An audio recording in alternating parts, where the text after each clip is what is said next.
The deep hum of machines filled the lunar monitoring station. Kim Ta-woo rubbed his tired eyes and leaned closer to his screen. Something unusual had appeared in his data, a pattern that shouldn't exist among random cosmic noise. "That's strange," he muttered, adjusting the parameters. The pattern became clearer, a repeating sequence too regular to be natural.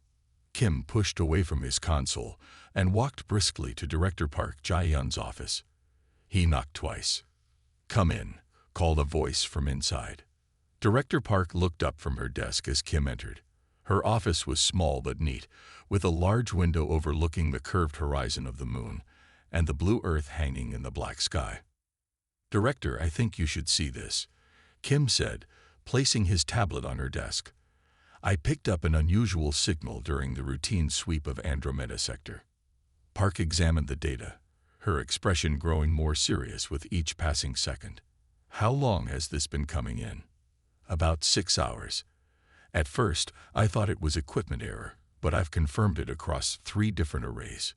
Park stood up. "Run it through SETI Protocol 7 immediately." Kim nodded and hurried back to his station. He input the commands to process the signal through Earth's most advanced alien communication analysis system. The computer worked silently for several minutes, longer than he expected. Finally, a message appeared on his screen. "Artificial Origin CONFFIRMED." Translating. His heart raced. After a century of scanning the stars, they had finally found proof of intelligent life beyond Earth. Within hours, the lunar station buzzed with activity. Scientists and government officials arrived from Earth via emergency shuttles. The United Systems government had called an emergency session, with many members joining virtually from Earth. In the station's main conference room, tension filled the air. Defense Minister Lee Sung-ho pounded his fist on the table. "This could be a trap," he insisted. "For all we know, this signal could be bait to reveal our position to hostile forces. We've maintained our isolation policy for a reason." Dr. Han Yuna, Earth's leading xenolinguist, shook her head. "Minister, with respect, the message is not hostile. I've completed the full translation." She projected the decoded message for everyone to see. "It's a distress call," she explained. "A civilization in Andromeda faces extinction from some kind of threat they cannot defeat. And here's the most interesting part. They specifically asked for help from the Deathworlders of Sol 3. A murmur ran through the room. "They know about us?" asked someone. "Apparently," Dr. Han replied. "They refer to Earth as a death world. It suggests they classify planets by habitability, and Earth must rank as particularly dangerous." Science Minister Moon Bo-ra leaned forward. "What exactly do they want from us?" "They're asking for our help because of our unique evolutionary background," Dr. Han said. "The message suggests that conditions on Earth have made humans especially resilient in ways their civilization is not." President Choi Min-ho, who had been listening quietly, finally spoke. "How do we know this is real? Could this be some kind of hoax?" "The signal originates from 2.5 million light-years away," Kim explained. "No human technology could fake that, and the message contains scientific knowledge beyond our current understanding." The room fell silent as everyone considered the implications. Humanity had always wondered if they were alone in the universe. Now they had an answer, but it came with a heavy responsibility. "If we respond," said Foreign Relations Director Jang Hyo-rin, "we commit to whatever follows. This would end our isolation policy permanently." Defense Minister Lee wasn't convinced. "We know nothing about these beings or the threat they face. Why should we risk ourselves for strangers?" "Because they asked," President Choi said simply. He stood up and looked around the room.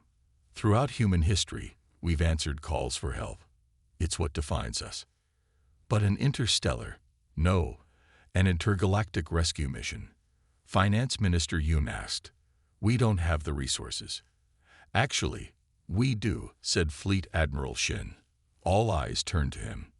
"The Prometheus is ready, our first ship with experimental folded space drive technology. It could make the journey."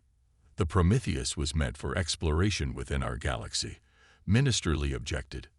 And what better way to test it than answering the first alien contact in human history? Admiral Shin replied. President Choi walked to the window and gazed at Earth hanging in the distance. They crossed galaxies to ask for our help. They know us somehow, know enough to seek us out specifically. I believe we should answer. The room remained divided, with heated arguments continuing for hours. Scientists wanted to learn more. Military officials worried about security, and politicians debated the political fallout. As dawn broke over the lunar landscape, President Choi called for a vote. The decision was made by a narrow margin. Humanity would respond. Prepare the Prometheus for launch, the president ordered. We'll need our best crew, scientists, military personnel, and specialists in adaptation. People who represent the best of what humanity has to offer. Admiral Shin nodded. I know just who to call. Captain Kang Soo-jin has been training a crew for deep space missions. They're the finest we have. Over the next week, activity at the lunar space dock reached fever pitch. The Prometheus, humanity's most advanced vessel, underwent final preparations. Its sleek hull gleamed under the dock lights as supplies and equipment were loaded. Captain Kang Soo-jin reviewed the mission brief in her quarters. She was 38, with a distinguished career in both science and military operations. The weight of the mission pressed on her mind. No human had ever traveled beyond the Milky Way. No human had ever met an alien. And now she would do both, while potentially facing an unknown threat that had brought a more advanced civilization to its knees. A message from Earth arrived. It was simple, from President Choi to Captain Kang. You carry humanity's spirit to the stars. Answer their call. Show them who we are. The Prometheus departed 7 days after the signal's discovery, vanishing into folded space with a flash of light. Humanity held its breath and waited, wondering what their children of Earth would find among the distant stars. The Prometheus hummed softly as it traveled through folded space. Captain Kang Soo-jin stood on the bridge, watching the strange patterns dance across the view screen. The ship's engines worked flawlessly, compressing the vast distance between galaxies into a journey of weeks rather than millions of years. Status report, she requested, settling into her command chair. Commander Yoon Jae-hook checked his displays. All systems normal, Captain. We're maintaining stable transit. Estimated arrival in 14 days. Captain Kang nodded. The Prometheus carried Earth's best, 50 specialists chosen for their expertise and adaptability. Scientists who could understand alien technology. Soldiers who could fight if necessary. Diplomats who could speak for humanity. All of them born on what alien civilizations apparently called a death world. Later that evening, Soo-jin sat alone in her quarters reviewing mission data. A knock at her door interrupted her thoughts. Enter, she called. Commander Yoon stepped in. Thought you might want some tea, he said, offering a steaming cup. She accepted it with a small smile. Thank you. Trouble sleeping? He asked. Just wondering why us, she admitted. Why would an advanced civilization reach across galaxies for humans specifically? Yoon settled into a chair across from her. Perhaps our reputation precedes us. What reputation? We've barely left our own solar system. Yet somehow, they know us as Deathworlders. That suggests they've been watching. The thought wasn't comforting. Soo-jin sipped her tea. We should prepare for anything.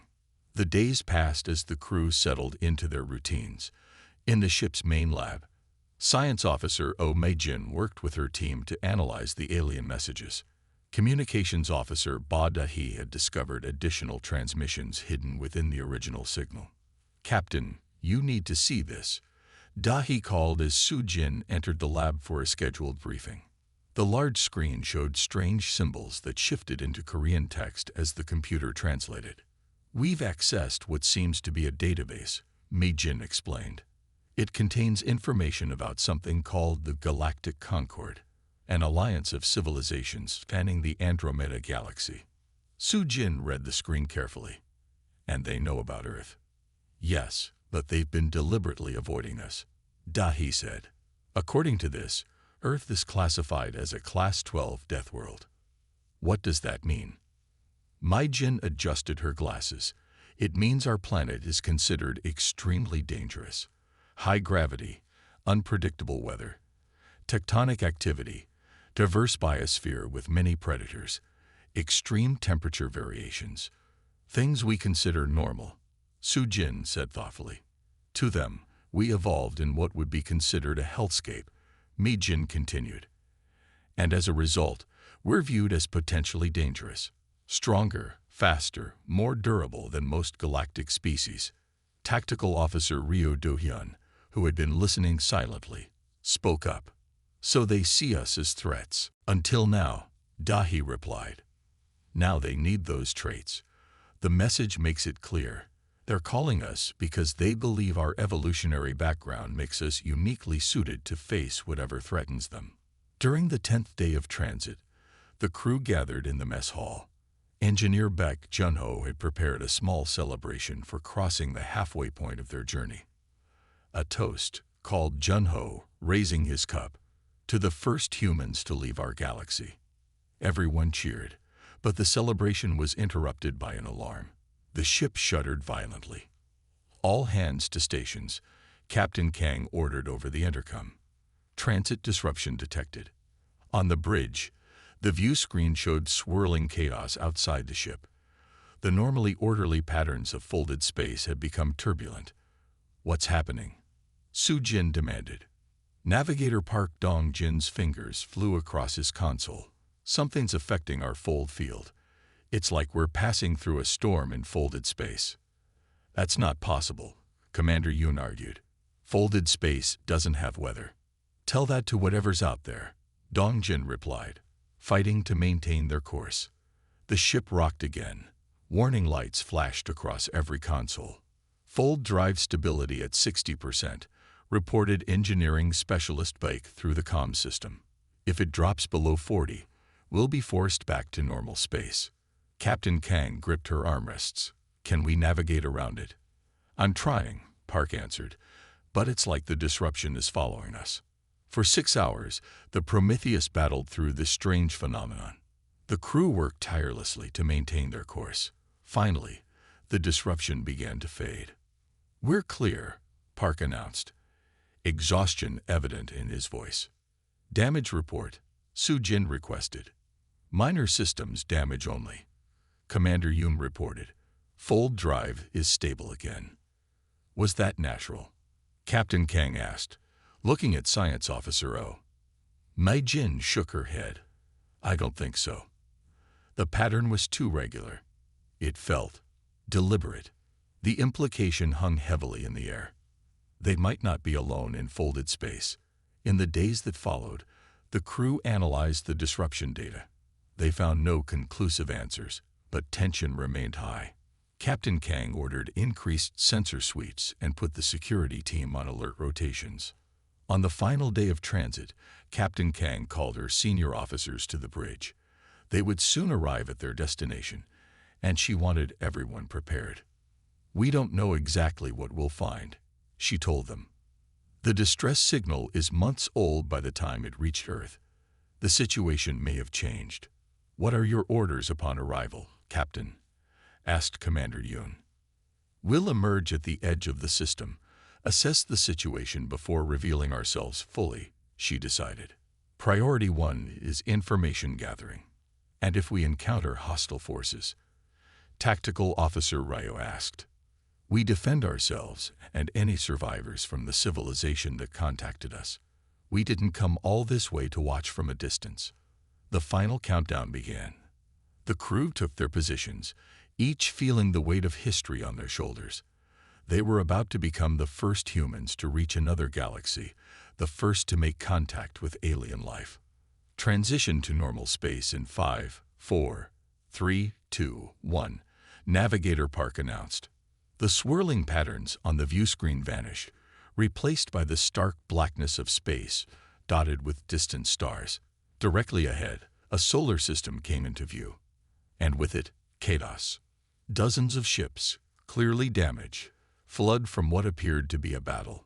Strange, shifting vessels pursued them, firing weapons that distorted space itself. Debris from destroyed craft scattered across the system. Life signs, Captain Kang asked sharply. Multiple species detected on the fleeing vessels, Officer O reported. The pursuing craft show unusual readings, not clearly biological or mechanical. A transmission suddenly broke through on all frequencies, a desperate plea in the same language as the original message. They're calling for help. Communications Officer Bai translated. They're saying, "The void comes. Please help us." Captain Kang stood, her decision made. Battle stations. We're going in. The Prometheus moved forward, humanity's first step into a galaxy-spanning conflict that would change the course of their species forever.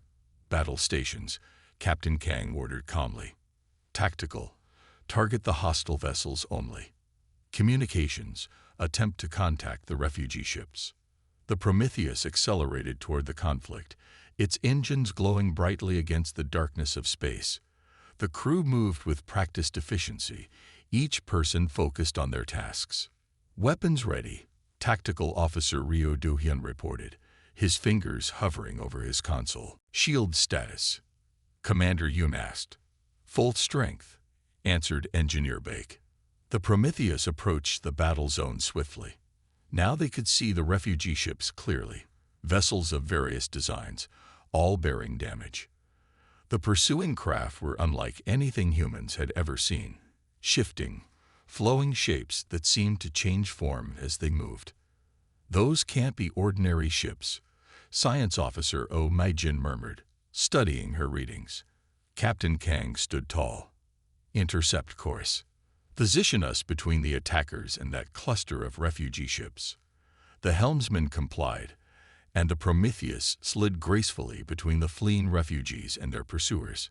The enemy vessels paused, as if confused by the newcomer. They're scanning us, Officer O reported. Let them look, Captain Kang replied. Communication attempts. Officer Ba shook her head. No response from either side yet. One of the shifting vessels moved closer, its form rippling like liquid metal. Suddenly, it fired, a beam of energy that distorted the space it passed through. Evasive action. Commander Yoon shouted. The helmsman reacted instantly, pulling the ship into a tight turn that would have crushed the crew if not for the inertial dampeners. The beam missed by meters. Return fire, Captain Kang ordered. Targeted disabling shots only. Tactical Officer Ryo fired the Prometheus's pulse cannons. The blue energy struck the attacker with precision, causing part of its fluid form to harden and crack. Direct hit, Ryo reported with surprise. Their defenses seemed weaker than expected. Two more enemy vessels approached, firing similar weapons. This time, the Prometheus couldn't evade completely. The ship shuddered as one beam grazed its shields. Shields holding at 87%, Engineer Baek called. Captain Kang narrowed her eyes. All weapons, fire at will. Target their weapons systems if you can identify them. The Prometheus unleashed its arsenal. Pulse cannons and missile batteries fired in coordinated sequences. The attacking vessels tried to evade, but Officer Ryo's targeting was relentless. One by one, the strange ships broke off their attack, some drifting lifelessly, others retreating to a safe distance. They're pulling back, Commander Yoon said with disbelief. All of them. The bridge crew watched as the remaining enemy vessels regrouped and then accelerated away from the battlefield, abandoning their pursuit entirely. That was surprisingly effective, Officer Ryo said, checking his weapons status. Captain, we're receiving a transmission, Officer Bai announced suddenly, from the largest refugee ship. Put it through, Captain Kang ordered. The main view screen flickered, then showed a being unlike anything they had seen before. It appeared crystalline, with translucent features that caught and reflected light. Its voice came through the translator with a musical quality. You came, it said simply. The Deathworlders actually came. Captain Kang stepped forward. I am Captain Kang Soo-jin of the United Earth ship Prometheus. We received your distress call. The crystalline being's features shifted in what might have been surprise. You traveled between galaxies to answer our call. We had hoped, but did not truly believe. We are here to help, Captain Kang replied. Those vessels were attacking you. The Void Collective, the being said, a shiver passing through its crystalline form. They have consumed half our galaxy already. Your timing is fortunate. This is the last evacuation fleet from the central systems. We request permission to dock with your vessel for direct communication, Captain Kang said. Granted, the being responded. I am Observer, last keeper of the Archivist High Council. We welcome Earth's children to what remains of our civilization. 2 hours later, Captain Kang led a small delegation aboard the alien flagship. The docking tube connected the ships, and the humans stepped through into an environment that immediately felt strange. Lighter gravity, different air composition, and lighting that seemed to shimmer rather than shine steadily. Gravity at approximately 0.6 Earth standard. Science Officer O reported quietly, checking her instruments. Atmosphere breathable, but higher in noble gases than we're used to. They were met by Observer and several other crystalline beings. Up close, the aliens were even more remarkable, standing nearly 2 meters tall, with bodies that seemed partly solid and partly fluid, refracting light in complex patterns. Please forgive our staring, Observer said, approaching slowly. You move so quickly, breathe such corrosive atmosphere, and your internal temperature would cook most sentient life in this galaxy. Captain Kang bowed slightly. No offense taken. This is equally new for us. Observer led them through corridors lined with what appeared to be living crystal. The ship itself seemed partly grown rather than built. They arrived at a chamber with a large circular table. Your ship fought off the collective with surprising ease, Observer remarked as they seated themselves. We have lost hundreds of vessels trying to do the same. They seemed unprepared for our weapons. Tactical Officer Ryu replied. Or unprepared for your speed, Observer suggested. Your ship moved and responded faster than any in our fleet. And your weapons. Observer's form shimmered with what might have been admiration. You targeted precisely, adapted quickly. Science Officer O was conducting discreet scans of their hosts. Your physiology is fascinating, she said. May I ask about your homeworld? It was called Crystal Prime by your translation, Observer replied. 1/3 your planet's gravity, no tectonic activity, minimal atmospheric variance, constant temperature. Most worlds that develop intelligent life are similar, and you classify Earth as a death world. Commander Yoon asked. Class 12, Observer confirmed. The highest classification on our scale. Your planet actively tries to kill its inhabitants through weather, geology, biological threats, radiation. We have monitored your world for centuries, amazed that intelligent life could evolve in such conditions. Captain Kang leaned forward. Why did you call us specifically? Your message mentioned our evolutionary background. Observer's crystalline form darkened slightly. Because the Void Collective consumes civilizations, Captain. They absorbed knowledge, technology, even consciousness.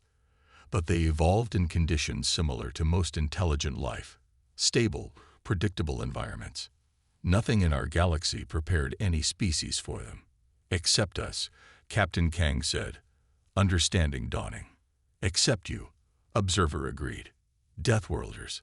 Beings evolved to survive constant threats, to adapt rapidly, to endure conditions that would shatter us. We called you because our weapons fail, our strategies fail, our very bodies fail against the collective. You are our last hope, the species that survived a world that should have killed you. Observer's next words sent a chill through the human delegation. We have been watching Earth for generations. We know your history, your wars, your resilience. You were our final option, the most dangerous species we have ever discovered. And now you must save what remains of our galaxy. The grand meeting chamber aboard the Archivist command ship sparkled with light reflected from the crystalline architecture. Representatives from 17 different species gathered around a massive circular table. Captain Kang and her senior officers sat together, acutely aware they were the only humans in the room, perhaps in the entire galaxy. "We begin the Council of Resistance," announced Observer, standing at the head of the table. "Today we welcome the Deathworlders of Earth, who have answered our distress call." The alien delegates studied the humans with mixtures of curiosity, hope, and visible unease. Captain Kang recognized that their very presence made some aliens uncomfortable. Perhaps our new allies could demonstrate why they were summoned, suggested a delegate with flowing tentacles and luminous skin. Observer nodded, a practical suggestion. "Captain Kang, would your team be willing to show your physical capabilities?" Commander Yoon glanced at Captain Kang, who gave a slight nod of approval. "We would be happy to," the commander replied. What followed was a series of demonstrations that left the alien assembly in stunned silence. Commander Yoon and Tactical Officer Ryu demonstrated hand-to-hand combat at speeds that made the crystalline aliens vibrate with alarm. Science Officer O lifted weights easily in the ship's gravity, despite it being calibrated to twice standard for the demonstration. Medical Officer Kim allowed his skin to be tested with various substances that would have severely damaged the aliens, but merely caused mild irritation to human skin. "Remarkable," whispered a tall, willowy being. "They move like predators." "Because we evolved as predators," explained Captain Kang. "Our world shaped us to be adaptable, resilient, and capable of surviving extreme conditions." Engineer Baek Junho had set up a workstation where he collaborated with alien technicians. His hands moved deftly over unfamiliar controls, quickly adapting to the alien technology. "Your technology is elegant but fragile," he explained to a group of fascinated engineers. "Ours is redundant and built to fail gracefully. On Earth, we assume systems will be damaged and design accordingly." One small alien with multiple eyes approached Baek. "But your technology is primitive compared to ours. Your ship still uses chemical propellants for some functions." Baek smiled. "Sometimes the simple solution is the most reliable. When a crystal circuit fails, it fails completely. When our systems fail, we can often repair them with basic materials." Meanwhile, in another section of the ship, Diplomatic Officer Nam Hee-won met with the Alliance's strategic planners. Maps of the galaxy floated in holographic displays, showing vast areas consumed by the Void Collective. "You've been fighting defensively," Nam observed. "Always retreating, always reacting." A serpentine alien hissed softly. "We have lost every offensive engagement. The Collective adapts too quickly to our tactics." Nam studied the map. "On Earth, we have fought wars for millennia. Strategy is in our blood. Show me the Collective's movement patterns." The display shifted, showing the progression of the Collective's advance across the galaxy. "There," Nam pointed. "They're not random. They target knowledge centers first, then manufacturing hubs, then population centers. It's a deliberate pattern to maximize absorption of information and resources." The alien commanders looked at each other in surprise. This pattern had escaped their notice. "If we know their priorities, we can predict their movements," Nam continued, "and set traps accordingly." Throughout the ship, the humans of the Prometheus integrated with the alien alliance, each finding ways to contribute. The aliens were technologically superior in many ways, but the humans brought fresh perspectives, physical capabilities, and most importantly, a mindset forged in a world that had never been gentle or forgiving. In the main science laboratory, research scientist Song Ji-soo worked with archivist researchers, studying samples taken from destroyed collective units. Her table was covered with analysis equipment and specimen containers. "This is fascinating," she said, looking up from her microscope. "The collective isn't fully biological or mechanical. It's something in between.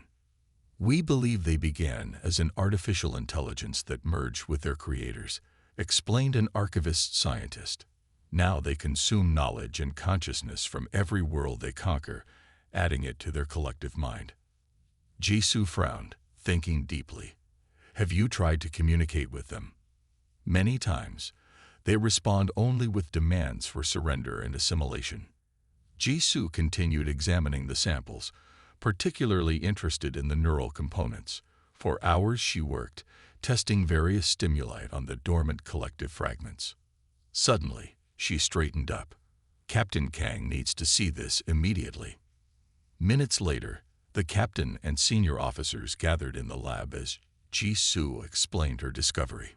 The collective can process and absorb most knowledge, but there's something they struggle with, she said, pointing to her readings. When I exposed the samples to recordings of human brain activity, they showed signs of disruption. What does that mean? Captain Kang asked. They can't process human emotional responses, Jisoo explained excitedly. Our brains developed under constant survival pressure, creating neural patterns the collective finds chaotic and unpredictable. When I introduced complex human emotional states, fear mixed with determination, hope mixed with anger, the samples actually began breaking down at a molecular level. Captain Kang leaned closer to the display. You're saying our minds are toxic to them? Not just toxic, potentially devastating, Jisoo confirmed. Our neural patterns could be a weapon against the swarm, but we'd need a way to project those patterns directly into their collective consciousness. Engineer Bake, who had been listening intently, spoke up. I think I can help with that. The archivists have consciousness projection technology they use for long-distance communication. With modifications, we might adapt it to broadcast human neural patterns. A neural disruptor, Captain Kang said thoughtfully. Could it work at scale against their entire collective? It would require a carrier willing to have their consciousness mapped and projected, Jisoo warned. The process isn't dangerous, but it would be intense. Captain Kang's expression hardened with determination. I'll do it. Captain, the risk. Commander Yoon began. Is acceptable, she interrupted firmly. This could end the war. Over the next few days, a plan took shape. Engineers and scientists from multiple species worked together, combining alien technology with human ingenuity. The neural disruptor would need to be deployed at the heart of the collective's nexus, a dangerous mission that would require both stealth and strength. As the final preparations were made, Observer approached Captain Kang, who was reviewing the mission plans. Your species continues to surprise us, Observer said. When we sent our message, we hoped for warriors. Instead, we found something more. Problem solvers, adapters, survivors. Captain Kang looked up. On Earth, we have a saying. Necessity is the mother of invention. We learned to be creative because we had to. If we survive this, Observer said, the Galactic Concord will never view Earth the same way again. Your Deathworld may have created the saviors of our galaxy. Captain Kang smiled slightly. First, let's survive the battle ahead. She turned back to the tactical display, where the final assault plan was taking shape. The combined fleet would engage the collective's forces while a small team penetrated deep into enemy territory. At the center of it all was the neural disruptor, humanity's unexpected gift to a galaxy on the brink of extinction. The combined fleet approached the edge of the galactic core, where the Void Collective had established its nexus. Hundreds of ships from 17 species flew in formation, a last stand against the consuming darkness that had already claimed half the galaxy. Aboard the Prometheus, Captain Kang Soo-jin checked her equipment one final time. The neural disruptor was secured in a specialized container, its delicate components protected from damage. All systems ready, reported Engineer Bake. The disruptor is calibrated to your neural patterns, Captain. Commander Yoon approached, concern evident in his eyes. The shuttle is prepared, but I must again request to lead the mission instead. Captain Kang shook her head firmly. The disruptor is tuned to my mind, Commander. You know that. Then I'm coming with you, he insisted. As am I, added Specialist Bake. You'll need an engineer when things go wrong. And they will go wrong, said Scientist Song, stepping forward. I should be there to make adjustments to the disruptor. Captain Kang looked at her determined crew and nodded once. A 4-person team it is. Observer entered the preparation room, crystal form shimmering with nervous energy. The fleet is in position. The diversion begins in 30 minutes. We'll be ready, Captain Kang assured him. Observer's form shifted, and what the humans had learned was a gesture of deep respect. Whatever happens today, know that Earth has already changed the course of our galaxy's history. You came when called. Few would have done the same. The small insertion shuttle launched quietly as the main battle began. Ahead, the Void Collective's forces engaged the Alliance fleet in a spectacular display of energy weapons and spatial distortions. The shuttle slipped past the main conflict, its advanced stealth systems keeping it hidden from detection. Approaching the Nexus perimeter, reported Commander Yoon, who piloted the craft. Through the viewport, they could see the Collective's central structure, a massive, shifting construction that seemed partly physical and partly energy, constantly changing shape like a living thing. "Look at the size of it," whispered Song. "It's bigger than Earth's moon." The shuttle found an access point, what appeared to be a maintenance entry for the various ships that had been absorbed into the Collective. Yoon guided them inside with expert precision. "We're in," he announced. "Atmosphere is breathable, but I recommend keeping suits sealed." The team disembarked, moving cautiously through corridors that seemed to shift and change as they watched. The interior of the Nexus was a bizarre combination of technologies from 100 different civilizations, all merged into a single flowing design. "Stay alert," Captain Kang warned. "According to the archivists, the Collective can reshape its internal structure at will." They moved deeper, following the path that would lead them to the central core. Each chamber they passed was stranger than the last, some filled with what looked like computing equipment, others housing preserved specimens from conquered worlds. "It's a museum of extinction," Song observed grimly. They had traveled nearly a kilometer when the first serious resistance appeared. The corridor ahead suddenly sealed, and behind them, the passage began to narrow. "It knows we're here," Bak said, checking his scanner. "The whole structure is reconfiguring to trap us." "New route," Captain Kang decided quickly. "Bak, find us another path to the core." The engineer consulted his device. "There's a maintenance shaft 2 levels down, if we can reach it." A strange, flowing form appeared at the end of the corridor, not quite solid, not quite liquid.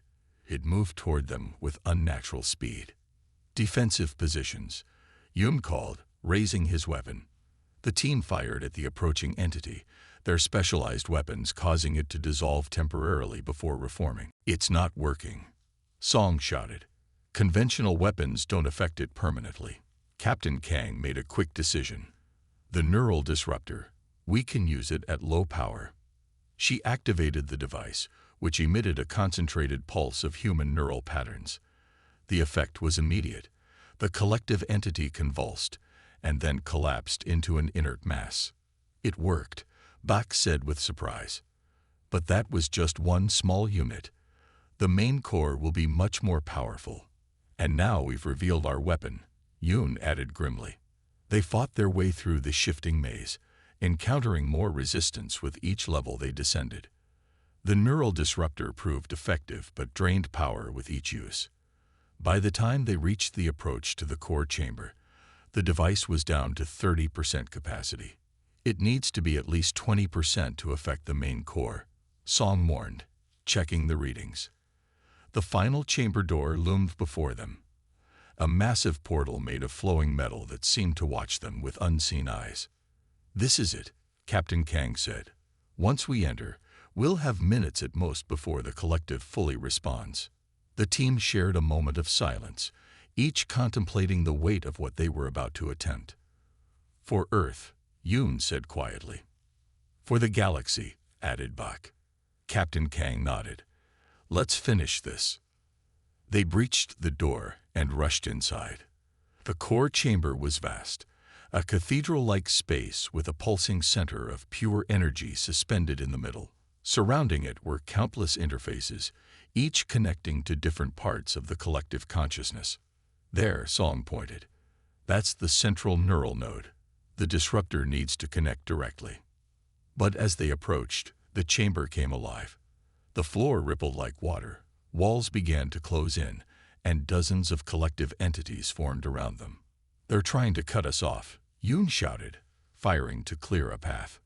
"The plan isn't working," Bake called as his equipment began to malfunction. "The disruptor can't maintain calibration against these shifts." Captain Kang assessed the situation in seconds. Their carefully planned approach was falling apart, but she refused to accept failure. Not after coming so far. "We'll need to go manual," she decided. Jisoo, reconfigure for direct neural interface. The scientist's eyes widened. "That would mean—" "Yes," Kang interrupted. "A direct connection to a human mind." "Mine." "Captain, the risk is too great," Yoon objected. "The feedback could cause permanent damage." "We don't have a choice," she replied firmly. "Cover me while Song makes the adjustments." While Yoon and Bake fought to keep the collective entities at bay, Song quickly reconfigured the disruptor. Captain Kang removed her helmet and placed the neural interface directly against her temple. "Ready," Song announced. "But Captain, once activated, you must remain conscious for the process to complete." Kang nodded. "Do it." Song activated the device, and Captain Kang gasped as her consciousness expanded beyond her body. She felt her mind flowing into the collective, encountering an alien intelligence vast beyond imagining. The collective tried to absorb and process her thoughts, but instead found itself drowning in the complexity of human emotion and memory. Outside, the team watched as the chamber around them began to destabilize. The flowing forms of the collective froze in place, then began to crack and shatter. "It's working," Bak shouted. Captain Kang remained standing through sheer willpower, her eyes open but seeing something beyond the physical world. Through her, the neural disruptor broadcast the full spectrum of human experience. Joy and sorrow, hope and fear, love and anger. Patterns too chaotic and contradictory for the ordered mind of the collective to process. The effect spread outward from the core, a wave of disruption that crashed through the entire collective consciousness. Throughout the Nexus, systems failed as the central intelligence that controlled them collapsed under the assault of human thought. When the interface finally shut down, Captain Kang collapsed into Commander Yoon's arms. "Did it work?" she whispered. "Yes," he assured her, looking at the now silent chamber around them. "They're retreating everywhere. The Alliance fleet reports the collective ships are shutting down across the entire sector." 3 months later, Captain Kang stood beside Observer on a platform overlooking Earth's first interstellar diplomatic center, built specially for the occasion. Ships from dozens of worlds orbited above, no longer fearing the Deathworlders but seeking their protection and alliance. President Choi addressed the gathered representatives, his voice carrying across the assembly. "We've always wondered if we were alone in the universe. Now we know we're not just neighbors. We're guardians of something precious that spans galaxies, life itself." Observer turned to Captain Kang. "The Concord has formally reclassified Earth, no longer a death world, but a crucible, the planet that forged the saviors of our galaxy." Captain Kang watched as humans and aliens mingled below, sharing knowledge and culture. Earth's isolation was over. Humanity had answered a desperate call and found its place among the stars. "What happens next?" Observer asked. Captain Kang smiled. "We explore together. We learn from each other. And if another threat comes, we face it together." In the evening sky above, the stars seemed brighter somehow, no longer distant and unreachable, but filled with new friends and endless possibilities.